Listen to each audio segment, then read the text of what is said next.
Now, thank you very much, CS.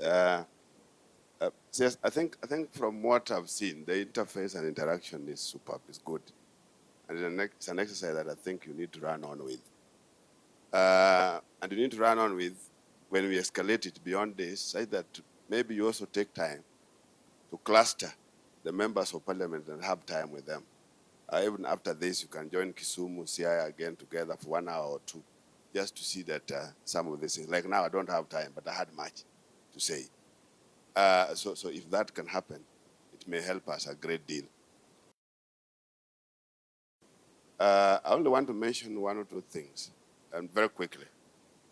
The first one, the matters lake security. I think we've not taken, or the government has not taken time to understand what the problem there. The problem that we have in the lake may not just be placing these units that we are requesting. Units may be good, may be temporary, but you need to understand that economy. Where the problem is fish. Fish is born in Kenya, and fish goes to Uganda. Fishermen must follow it. It's as simple as that. So it's a bit more complex that when you want to look at it in terms of security alone, there may be more things that you may need to look at.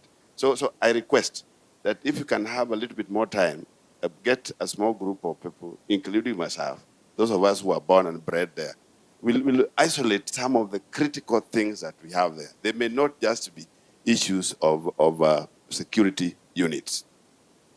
The other thing I will bring, CS, is I've been a member of parliament now in Bondo for like 13 or 12 years. I've gone through a lot of experiences now. I may not have that time, but let me isolate two or three things. Number one, the image of the police. The image. I don't know, but if this example I want to bring out can help. The new unit, the new sub-county unit that was created, an AP commandant is posted. And then I think in the process, when it's to get new or additional officers, the request is made from different bases and units or different stations. When those stations are releasing one or two of their staff, they release the worst. They release the worst. So, and that station, where they were headed, or where they were coming to, is basically 800 meters away from my home.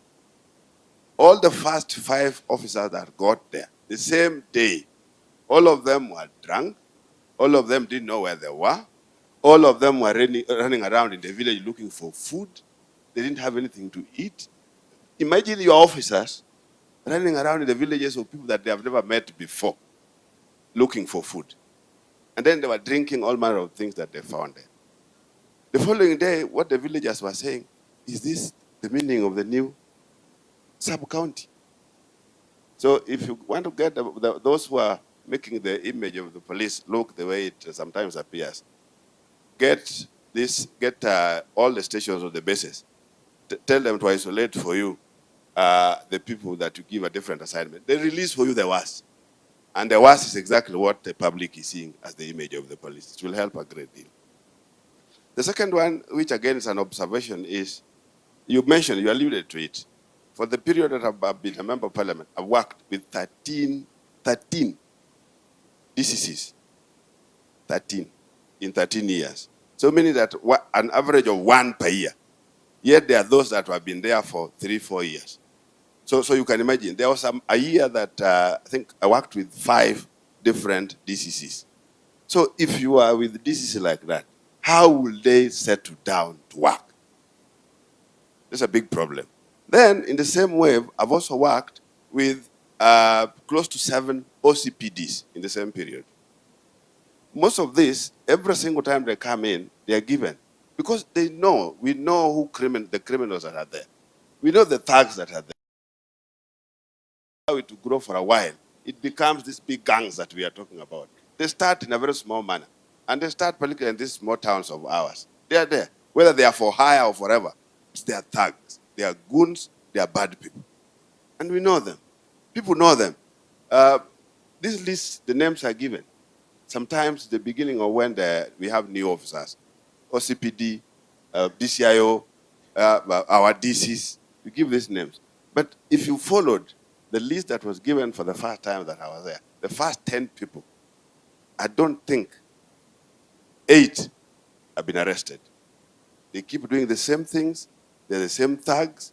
When we are talking about stealing of lorries, they are the ones who are mentioned. Talking about stealing of cars across the country up to Busia, they're the ones who are mentioned. Stealing shops and all this, they are the ones who are mentioned. But they are still there. And they are known. What do we do? So that's something that I thought is important that you get to have. Because it's like there's a problem somewhere, where even those who are arrested in one day, the second day, they are released, the third day, minus any charges. And I think it's growing. And if you allow it to grow the way it's going, we get into the thugs like now the regional commissioners are fighting within Kisumu. The very final one is another experience again, is in terms of the police and the chiefs. You've mentioned it, let me not go to it so much. But there is a big issue. Then there's a big issue in the criminal justice system in terms of how ODPP and all these things. There are things that when we have time, I want to believe, particularly when we meet with the members of parliament, we can help you isolate them. I sympathize with you, CS. You are the CS that has to be in parliament almost every week to answer this kind of questions. Questions to do with the issues of security. This may be shortened if we have a time, we meet groups of members of parliament, either per region or whatever. Then you reduce your going to parliament to answer these 2 many little questions about every other thing that is happening. So with that, because of time again, and because I also have an idea how we can get to you, let me stop at that point. Asanteni sana. Oh, yes. Then let me take this singular opportunity to bring our governor, Governor James Orengo. Because we are bringing the governor, there's 1 or 2 things that were mentioned. But I think this one's, Governor, if we had a situation where our county commissioner will take this thing and sit down with you, like the issues of, somebody may be blaming you that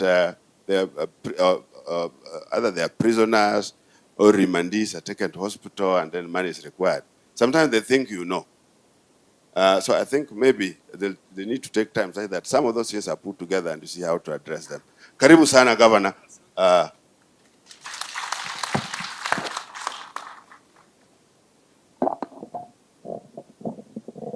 Asante sana kwa mgeni wetu wa heshima, Waziri Onesmus Murkomen. Tunakukaribisha sana Siaya na ujumbe wako. Na tangu uingie asubuhi karibu saa 3:30 saa 4, umekaa na sisi mpaka saa hizi karibu saa 11 inaelekea. Na inaonekana kama tunazidi kuongea, pengine unaweza kulala hapa leo Siaya. Na nasema unaweza kulala Siaya kwa sababu wakati umekuja hapa